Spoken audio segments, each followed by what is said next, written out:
Hello everyone, welcome to Camille's Harem, not just a podcast for novice writers by novice writers, but also a YouTube channel by novice writers for novice writers. Because writing is an adventure, it's more fun with friends. And do I have an adventure for you? I am beginning the long-awaited fight analysis series that will continue throughout the rest of the summer as a part of our summer content extravaganza. This series is made up by suggestions made from both you, the viewers, and the members of the harem to analyze canon fights in books, shows, movies, etc., and see how these examples can help improve how we write action sequences. So, earlier this week, I gave my rant on how I approach understanding fight sequences and chapters, and I got into a little bit greater depth in that video, and if you haven't seen it yet, go check it on out. But if you have seen already, or if you're just too anxious for me to get into the fun of breaking down a fight, then let me sum it up for you. There are two big questions I ask when it comes to analyzing and writing a fight.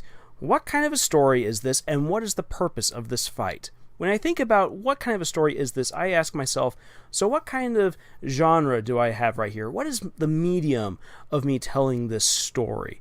And what's all really in this story? These are things I kind of have to think about right here.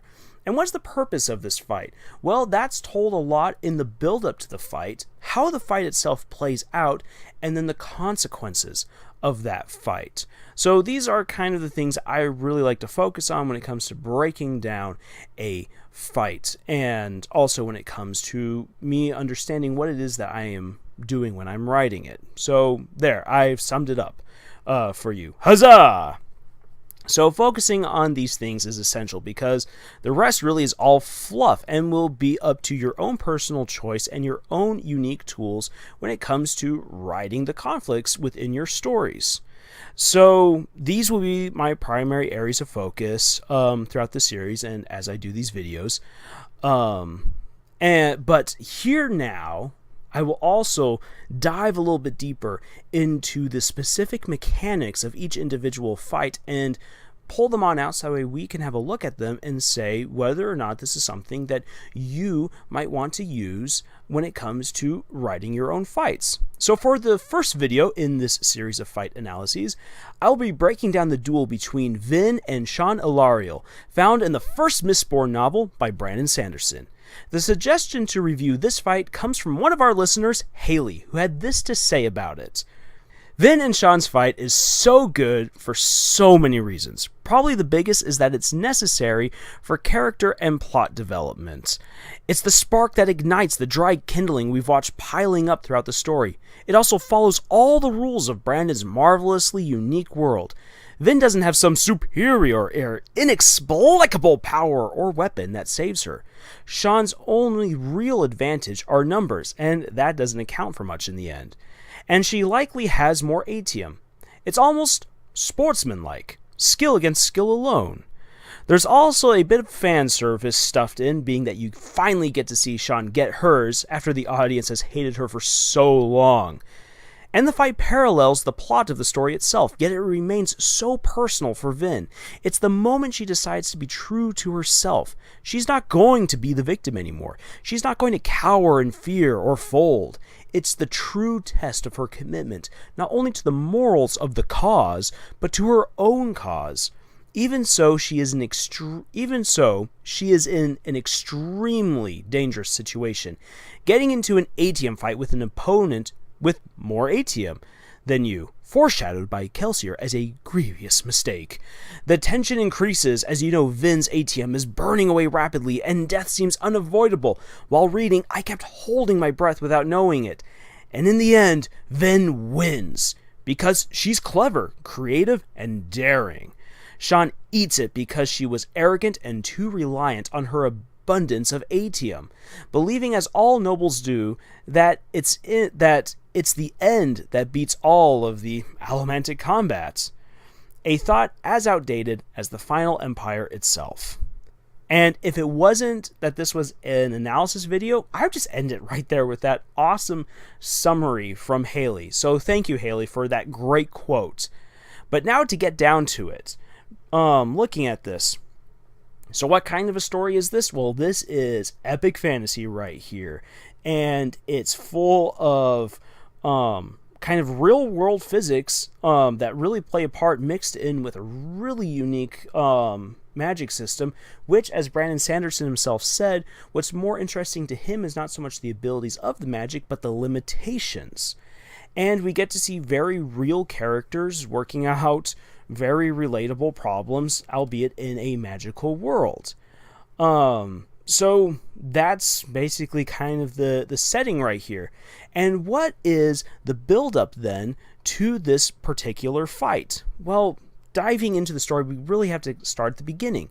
The final empire dominates the world of Scadrial, and it is governed by the Lord Ruler, a man who has ascended to godhood. And in order to control the millions of peasants in this world called Ska, the Lord Ruler has put together a complicated system of aristocracy, which is governed by 10 major noble houses, who are in turn overseen by a viciously devout church that teaches all people that they are really only alive because the Lord Ruler wills it so. And this society is then supported by an impressive magic system, which is supposed to be exclusive to the church and to the aristocracy. And as you can see at this lovely chart which has been provided, certain metals, when consumed, give the magic user a specific power. Mistings are people who can use just one metal, whereas Mistborn, on the other hand, are able to eat all of the metals and use all of their powers. The entire system, as it's set up with magic, church, and nobility, is really an impressive one, to put it lightly. So in order to tear down the final empire, the legendary thief Kelsier, the new Mistborn, to bring about a glorious revolution, has assembled his finest crew of misting thieves in order to raise an army that will dispatch the capital's garrison. And he will furthermore incite a house war among the nobility and cause chaos within the church as he steals the Lord Ruler's magical atium stash. You see, this metal atium allows the person who eats it to see the future, to see all variations of the future. And this metal, because it's so precious, is used in a way as a kind of gold system, much like what the United States used to use, in that the currency was based off of the abundance of gold within the country. The entire economy within the Final Empire is based off of the Lord Ruler's stash of atium. So if that gets taken, well, there goes the entire world. And Vin's part in this whole plot is a really interesting one. You see, she is a young teen Mistborn, and within the conspiracy to bring down the Final Empire, she plays the part of a noble girl, and she goes into these parties by the name of Valette Renault. And because I'm terrible with French, I know I'm not stressing things properly with that name. In any case, Valette Renault, or Vin, really, is supposed to find out information about the nobility, which she will then pass on to Kelsier, so that way he can start assassinating specific people to incite rebellion and distrust amongst the noble houses. So in the course of her spy work, Vin comes into contact with the heir to the most powerful noble house, Ellen Venture, and she quickly falls for this socially awkward, studious young man, who unfortunately is engaged to Shan Elariel. Shan, as the book takes great care to point out, is everything Vin is not. Beautiful, long black hair, charismatic, powerful, commanding, and tall. She takes advantage of Vin's attention to Ellen and turns her into a spy to keep an eye on her fiancé. And the dynamic between Vin and Shan is something right out of your typical high school story. Popular girl versus socially awkward outcast. Except you add in some heightened sense of drama and the very real danger of someone either putting a knife in your back or a hook through your throat.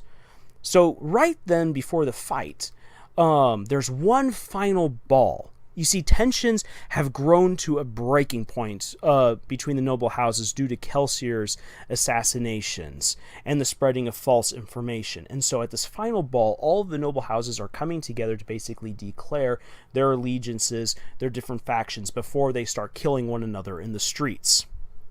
And Vin, at this particular ball, learns that there's going to be an assassination attempt on Elend's life that very night, and that basically his father's in on it. So there's really no one coming to his rescue. And Vin decides, even though he has just turned her down and told her to get lost, that, well, because she loves him, she's going to risk her life to save this bookworm from pretty much certain death. And so we get to the fight. Remember, fights are messy, emotional, and just really chaotic. And that is the way that this entire encounter pans out. Vin, in desperation, feeling unsure of herself, but knowing that she must rescue the man she loves, strips herself down to her shift, and with a couple of vials of metals and with a purse of coins, she speeds up the metal railings of Keep Venture, with the magical metals of steel and iron being able to pull and push on various metals, throwing herself up to the top of the roof, where she confronts 6 assassins. And really all she has to do is give a warning to Elend to run. So she quickly sprays some coins at the enemy, but only 2 of them go down because, unfortunately, there are 2 coin shots within this group, people who are able to push metals away. And there are also 2 Mistborn, one of them being Shan Elariel. And just for funny emphasis, Sanderson even mentions that she is wearing her awesome mist cloak stylishly, as though she were on the runway at some sort of fair or beauty pageant, what have you. And unfortunately for Vin, the 2 men that she thought she had just killed with coins happen to be pewter arms, meaning that so long as they have pewter in their stomachs, they are not going down unless you hit them with an instant kill. And so Vin finds herself outnumbered 6-1, and what was meant to be a simple hit and run now becomes a fight for survival. And when Shan realizes that it is Vin who is stopping her, she wants no mercy shown to her. The fight becomes crazy and messy instantly, as Vin starts throwing herself along the roof with her powers, shooting coins like crazy at the others. But the 2 other coin shots are her equal, and Elend is still in danger, so she does something as bold and daring as Dorito chips. She barrels into one of the pewter arms and knocks him through the skylight into Elend's room. And luckily, Elend picks up the cue and calls for the guards. But Vin is now surrounded. And only with the reflexes of a street thief is she able to avoid getting beheaded by one of the Mistborn as he attacks her from behind. And the coin shots just start tearing on into her. And so, Vin has to react really quickly. She doesn't have much time to think at all. But luckily, as a Mistborn herself, she's able to use the metal armor of the guards that are now coming along the walls and everything who have heard the calls, and she launches herself into the air, pushing one of the coin shots out into the courtyard, and she soars for safety. Well, one of the 2 Mistborn, a nameless guy unfortunately, takes up the cue really fast that chasing her is going to mean the death of him, and he bails on out. However, Shan is not going to have any of that, and she chases Vin to the keep's walls. And there, Vin has to realize, has to come to terms with the fact that she has no more coins and she has no knives with which to fight. And so she gets a hold for herself a staff from one of the soldiers that she's been pushing and pulling on. However, she is ill prepared to use this long weapon, and Shan gets an easy strike across Vin's face, wounding her. And so the only way that Vin is going to stay alive in this fight is that she has to use her atium, the future-seeing metal, and try to counter Shan, but Shan has her own atium stash, so it becomes a standoff. And that standoff soon turns into a dance. Why? Well, because they're now getting arrows shot at them. So with their ability to see all variations of the future, both Mistborn easily dodge the arrows, and they remain in their standoff situation, but Vin quickly gets close to running out of atium.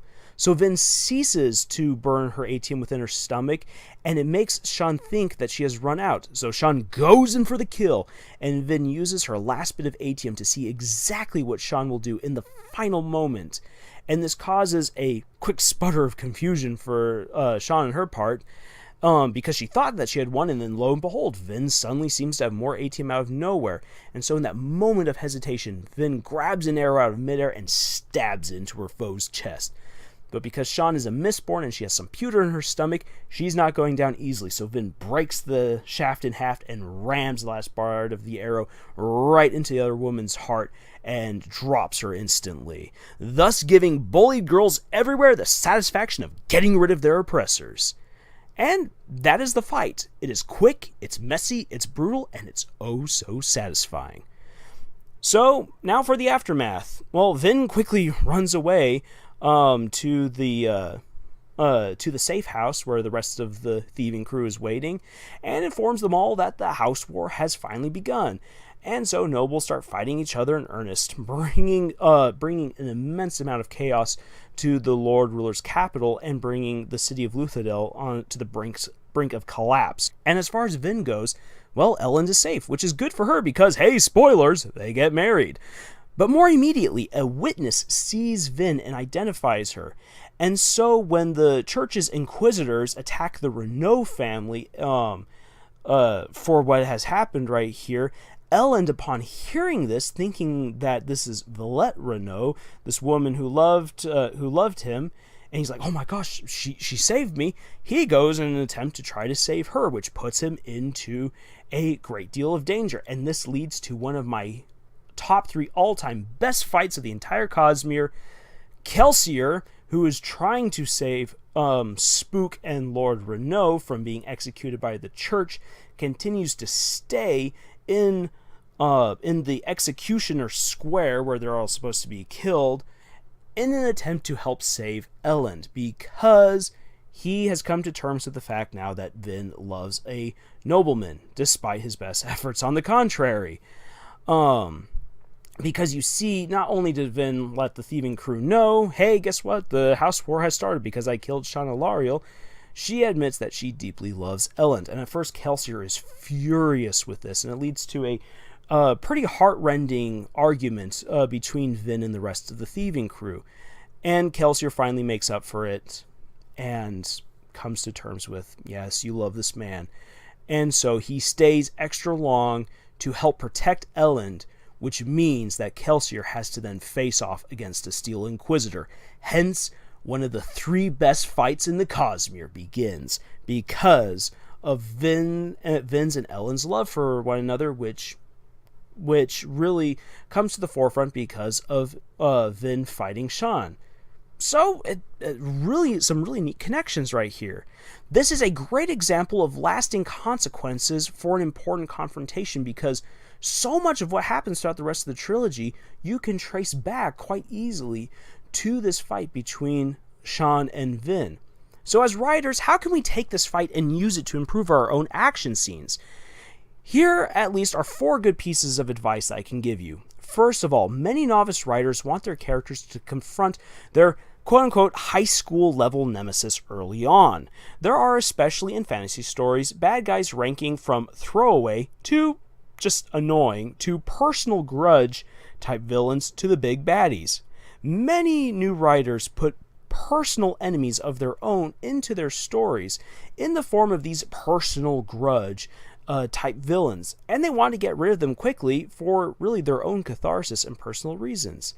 Instead, it is better for you to let your audience get to know these types of villains for a while and let their own hatred for them fester and grow until the true opportune moment to off them arrives.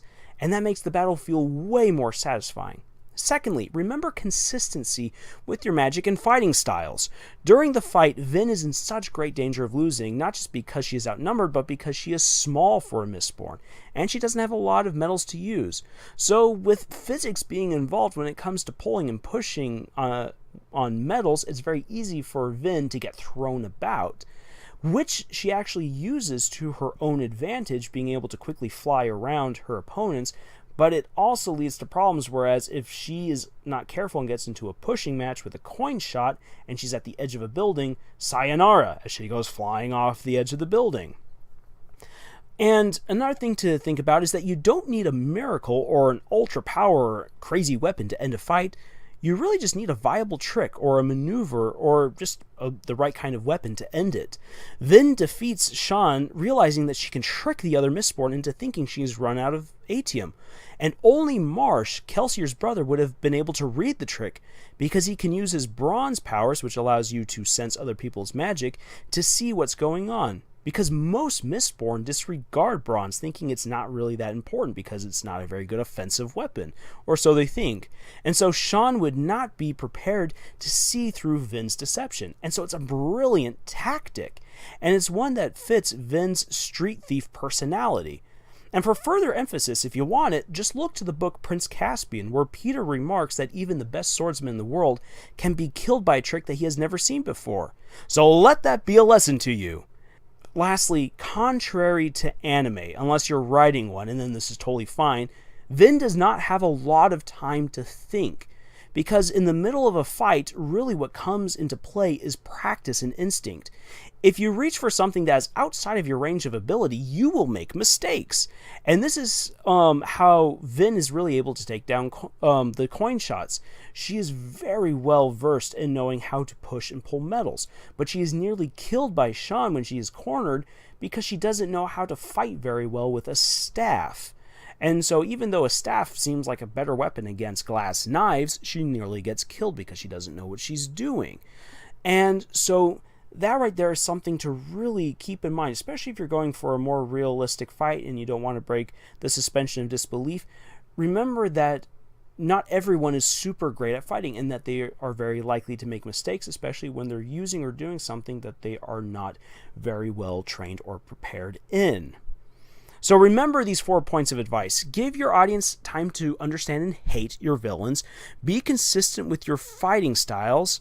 And think about time to think versus motor memory. And also that fights are best won by viable tricks and not by some sort of miraculous saving grace. And, well, that's it for this fight analysis. And thank you once again so much, Haley, for suggesting that epic fight. And if you want to enjoy the fight in its entirety, go read Mistborn, The Final Empire by Brandon Sanderson. And once again, if you have any suggestions for a canon fight that I should analyze, please let me know in the comment section below. I will have another fight analysis for you next week. It will be a great one looking at the duel between Yugo and Kilby in Wakfu Season 2. And I'll be joined for that video by Nathan. He and I are going to have a pretty awesome discussion about that entire fight, and it's something that we had a great time watching, great time talking about, and so we really hope that you will come and enjoy that with us. If you want to be notified for when that goes up, please subscribe and hit the bell icon if you haven't already. And if you really enjoyed this video, then also dropping a like is not a bad thing. And in the meantime, you can check out our podcast, Camille's Harem, on Podbean, Google Play, and iTunes. And we also have art on Tumblr that you can check out, writing advice on Pinterest, and discussions on our Reddit page for your use and enjoyment. And all of the links for those things will be in the video description. And as always, we are looking for more bad fan fictions that we can do epic readings of. So if you happen to have one that you really want us to dive on into, then please send us a link to that through our Twitter at Camille's Harem. And until the next video, tschüss!